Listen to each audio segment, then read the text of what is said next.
गायत्री विद्या मंदिर के YouTube channel में आप सभी विद्यार्थियों का स्वागत है।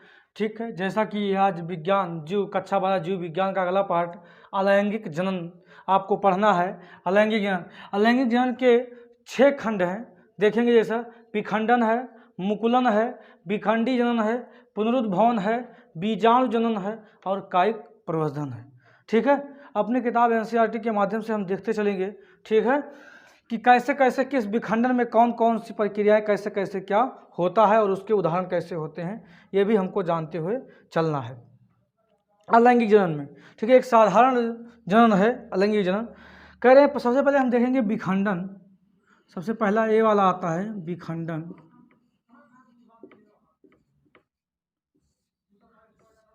विखंडन प्रक्रिया क्या होती है? इसमें एक कोष की कोई जीव होता है, ध्यान से समझेंगे। एक कोष के कोई भारी जीव होता है। ठीक है, ये क्या होता है? 2 कोशिकाओं में, ठीक है, ये पहले 2 कोशिकाओं में क्या हो जाता है? टूटता है। 2 कोशिकाओं में क्या हो जाता है? टूट जाता है। अगर जब 2 कोशिकाओं में, जब एक भारी कोशिका 2 कोशिकाओं में टूटती है तो इसको क्या कहते हैं? द्विविखंडन कहते हैं। इसको इसी का दूसरा नाम क्या कहते हैं? द्विविखंडन भी कहते हैं इसको, द्विविखंडन। विभाजन या विखंडन बात एक ही है। ठीक है, विखंडन, द्विविखंडन या द्विविभाजन।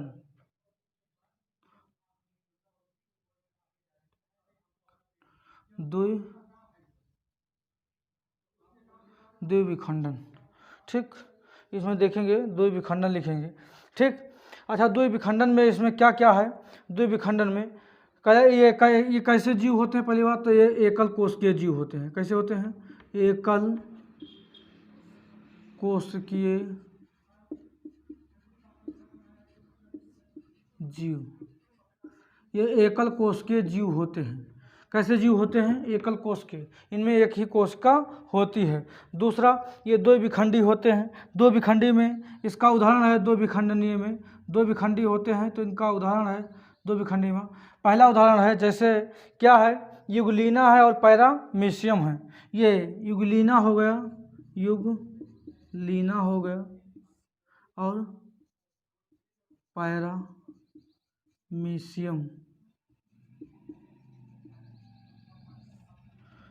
युगलीना हो गया और पैरामीशियम हो गया। ठीक है, युगलीना क्या होता है? युगलीना का विभाजन होता है तो युगलीना क्या होती है? लंबवत। युगलीना का लंबवत द्विखंड विभाजन होता है। युगलीना का लंबवत द्विखंड विभाजन होता है, जानते रहेंगे। ठीक है, और युगलीना के अलावा ये दूसरा क्या है?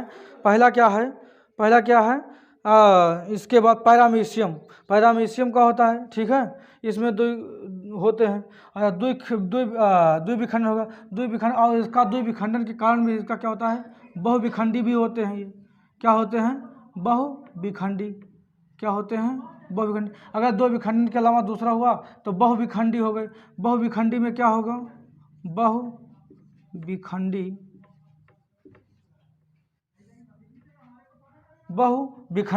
बहुविखंडी में क्या होता है? बहुविखंडी के उदाहरण आप देख लेंगे। बहुविखंडी में जब इसका बहुत खंड होगा, बहुविखंडी में इसका देखेंगे अमीबा और प्लाज्मोडियम आता है। बहुविखंडी के अंतर्गत क्या आता है? अमीबा, ये भी एक कोशिकीय है। अमीबा और प्लाज्मोडियम,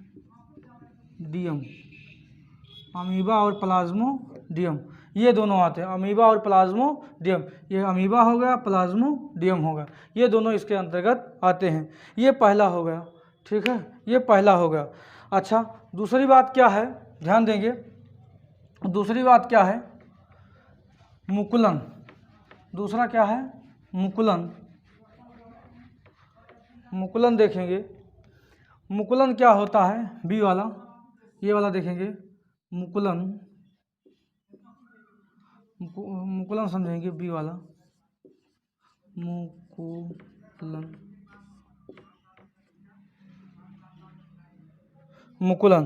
मुकुलन क्या है? मात्र जीवजनक।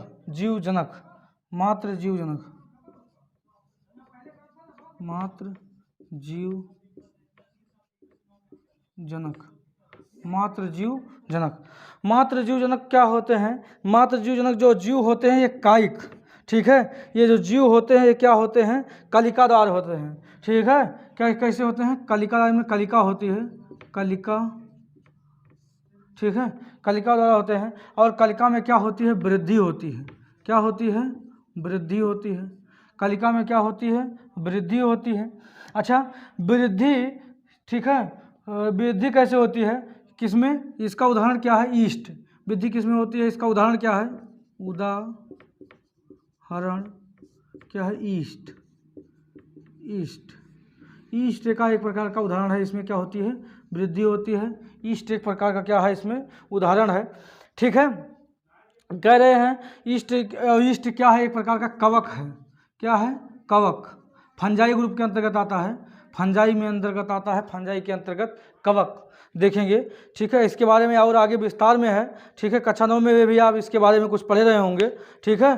तो क्या है? ईस्ट यानी कवक। अच्छा, जो इसमें मुकुल, ठीक है, मुकुलन एक प्रकार का, मुकुल जानते हैं ना, मुकुल इसे आपके यहाँ आलू हो गया, अदरक हो गई, ठीक है, हाँ, और कंद हो गया, इसमें सब क्या होता है? मुकुल। मुकुल का मतलब एक प्रकार से समझ लेंगे, जैसे आलू हो गई, आलू में जो आँखा होता है, आँखा, ठीक है, आलू में जो आँखा होता है वो क्या होता है? मुकुल होते हैं, वही क्या कहलाते हैं? मुकुल कहलाते हैं, ठीक है। ऐसे अदरक हो गई, ठीक है, अदरक अगर बना देते हैं, अदरक, ठीक है, तो इसकी क्या हो गई? इसमें जो निकले होते हैं क्या होते हैं? मुकुल होते हैं।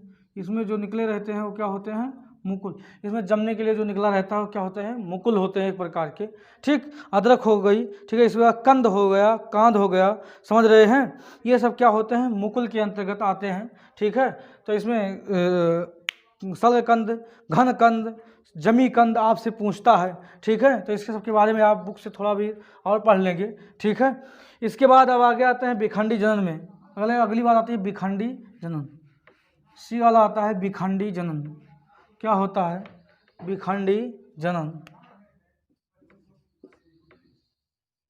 विखंडी जनन, विखंडी जनन।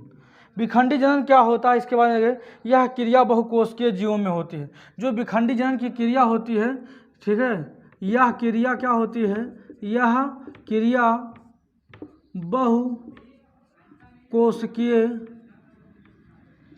बहुकोशिकीय जीवों में होती है। यह क्रिया बहुकोशिकीय जीवों में होती है, ठीक है। जैसे मान लीजिए बहुकोशिकीय स्पाइरोगाइरा है, ठीक है, इसके अंतर्गत क्या आता है? जैसे मान लीजिए ये क्या होते हैं? विखंडी जनन है,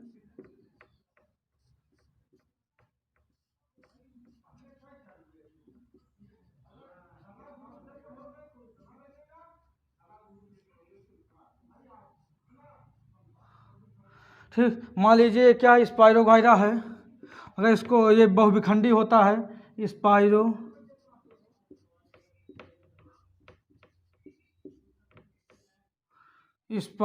ठीक है,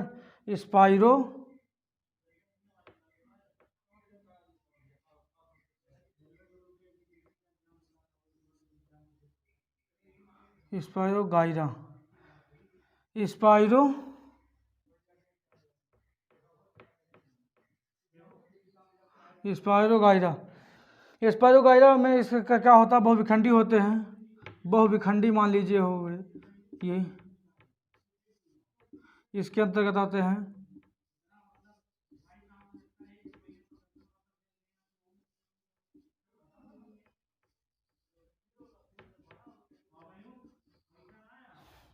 ठीक। आगे ये जब ये विखंडी स्पाइरोगाइरा यानी ये विखंडी जनन तब होता है जब जीव क्या हो जाते हैं? परिपक्व हो जाते हैं।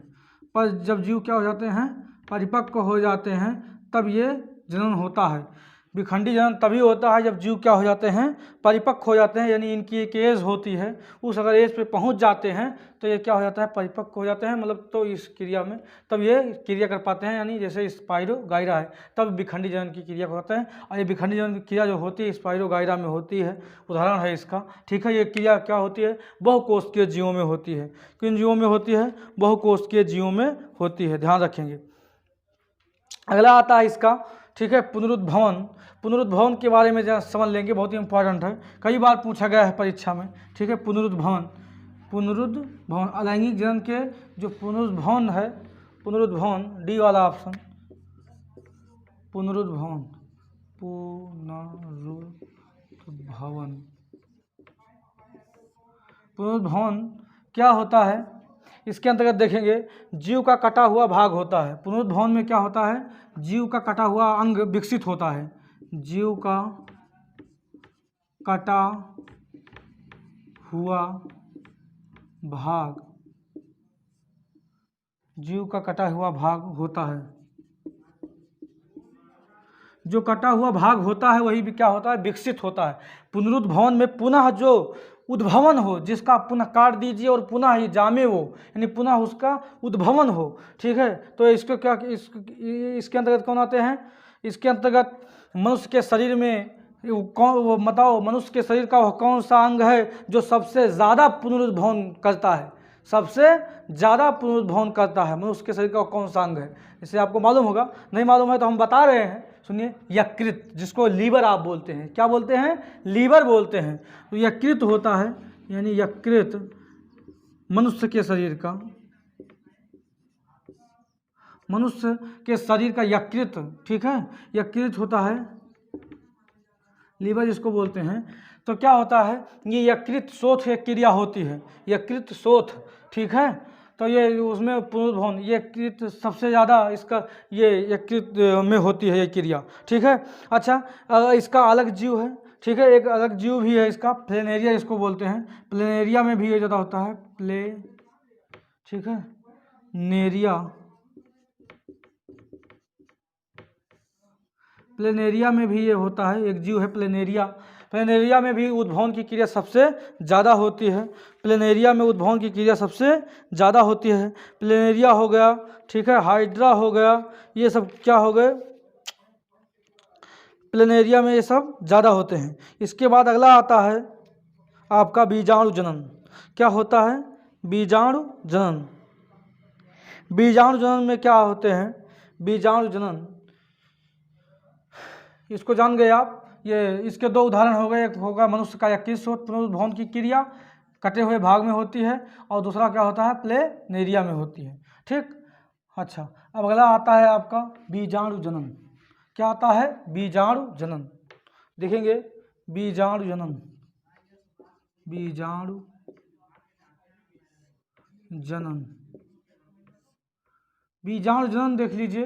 बीजाणु जनन कैसे होता है, यह एक प्रतिकूल, यह क्या होती है, प्रतिकूल परिस्थिति को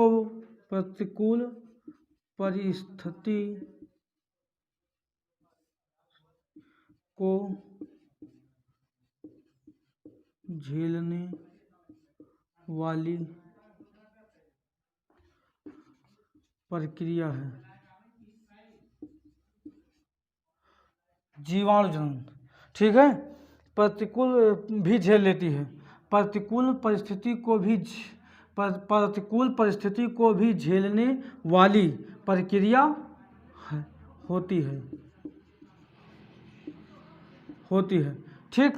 अब आगे देखेंगे, कह रहे हैं जो बीजाणु होता है, बीजाणु होता है, ये बीजाणु दो प्रकार के होते हैं, ये बीजाणु दो प्रकार के होते हैं। वो एक होता है चल बीजाणु, एक का होता है चल बीजाणु, एक होता है अचल बीजाणु,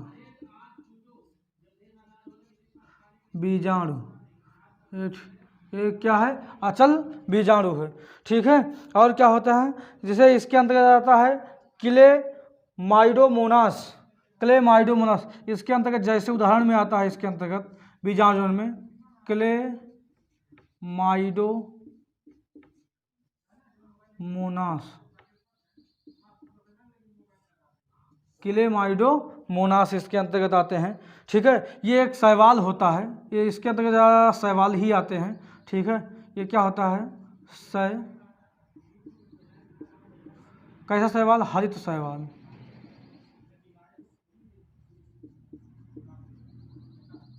ये हरित शैवाल होता है, एक प्रकार का हरित क्या होता है, हरित शैवाल होता है।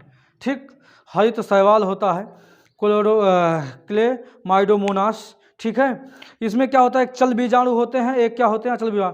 चल बीजाणु जो होते हैं उनमें क्या होता है, इनका निर्माण अनुकूल परिस्थितियों में वर्धी कोशिकाओं में होता है। ये कसाभ युक्त होते हैं, कसाभ इनमें शाखाएं होती हैं, कसाभ क्या होते हैं, युक्त होते हैं।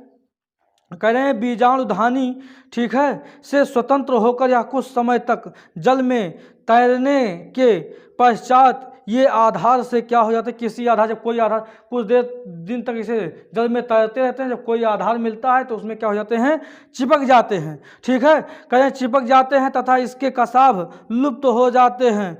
ठीक है, प्रत्येक चल बीजाणु एक नए जीव का निर्माण करता है। इस प्रकार से प्रत्येक बीजाणु, चल बीजाणु एक नए जीव का निर्माण कर देता है। ठीक है, प्रत्येक बीजाणु जो होता है, चल बीजाणु, एक जीव का निर्माण कर देता है। अच्छा, इसी प्रकार से अचल जीवाणु करें, इन बीजाणुओं का निर्माण प्रतिकूल परिस्थिति में होता है, ये कसाभ रहित होते हैं। ठीक है, अचल बीजाणु जो होते हैं वो कसाभ रहित होते हैं, इनमें कसाभ नहीं होता है। ठीक है, कह रहे कसाभ रहित होते हैं, कह रहे हैं इनके चारों ओर एक पतली भित्ति पाई जाती है। अनुकूल परिस्थिति आने पर ये नए जीव का निर्माण कर देते हैं, जैसे यूलोथ्रिक्स और म्यूकर और राइजोपस। ठीक है, राइजोपस इसके क्या है, ये सब इसके अचल बीजाणु के क्या हैं, उदाहरण हैं, सब हरित शैवाल के उदाहरण हैं। ठीक है, इसके उदाहरण हैं। ठीक, अब ऐसे ही अगला आता है आपका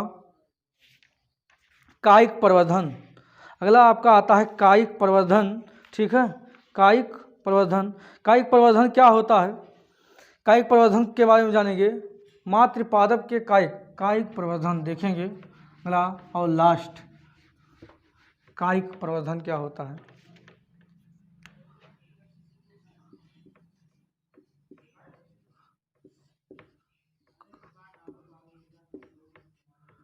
कायिक प्रवर्धन, कायिक प्रवर्धन करें मातृपादप के कायिक अंगों, ठीक है, करें मातृपादप के कायिक अंगों,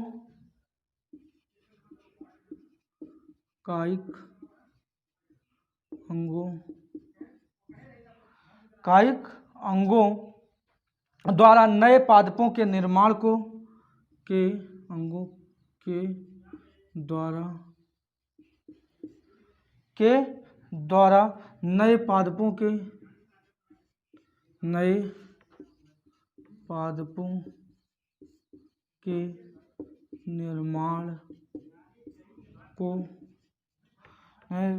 निर्माण को कायिक जनन या कायिक प्रवर्धन कहते हैं। कायिक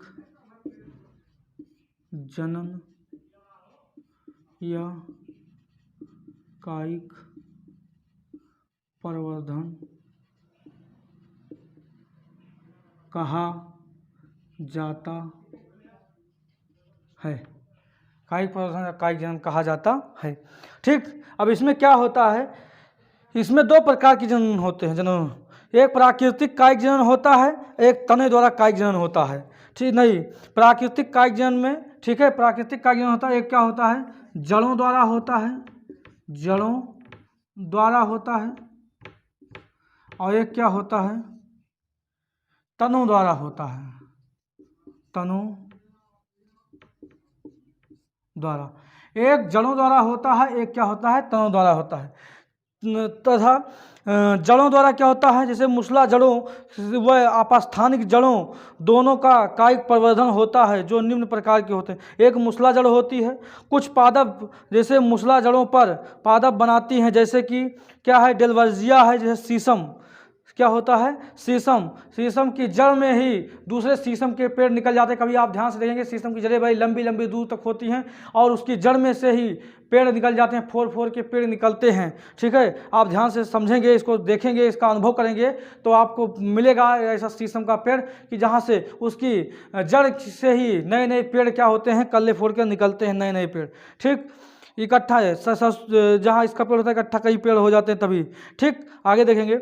करें हम मांसल जड़ों द्वारा, करें कुछ मांसल जड़ें भी अपस्थानिक कलिकाओं के द्वारा नए पादपों का निर्माण करती हैं, इसे कायिक प्रवर्धन कहते हैं। जैसे क्या होता है, शकरकंद हो गया, डहेलिया यानी गुड़हल हो गया, डहेलिया एक प्रकार की। ठीक है, शकरकंद हो गया और गेसम हो गया, ठीक है, रेगस हो गया। ठीक है, ये सब क्या होती हैं, कायिक प्रवर्धन वाली हैं। ठीक है, अच्छा तनों द्वारा कौन होता है, तनों द्वारा किसका किसका होता है, डहेलिया उसमें याद रखेंगे। ठीक है, अमरूद याद रखेंगे। ठीक है, और शीशम याद रखेंगे। ठीक है, पॉपुलर याद रखेंगे। ठीक है, ये सब क्या होते हैं, पॉपुलर हो गए। ठीक है, और क्या हो गया, अमरूद हो गए, शीशम हो गई, ये सब क्या होते हैं, इनके जड़ों के द्वारा, इनकी जो मुसला जड़ें होती हैं उन जड़ों में से ये क्या होते हैं, पेड़ फोड़कर निकलते हैं, नए पेड़ निकलते हैं। ठीक है, और तनों में से जिनका तना लगता है वो क्या होते हैं, जैसे गंजी वंजी का तना लगता है। ठीक है, जैसे गांव में होती है। ठीक है, गंजी हो गई। ठीक है, इनका सबका तना होता है। कह रहे हैं भूमिगत तना, यानी विभिन्न प्रकार के भूमिगत तने जैसे कायिक जनन प्रदर्शन करते हैं। पहले हो गया कंद, कंद के पर्वों का मतलब जो गांठें होती है जहाँ जहाँ से आँखा फोड़ता है, पर्व। ठीक है, संधियाँ जो होती हैं, कह रहे हैं पर्वों या आँखों की कलिकाएँ पाई जाती हैं। कलिका युक्त कंद अनुकूल वातावरण मिलते ही नए पादपों का निर्माण कर देता है, जैसे आलू।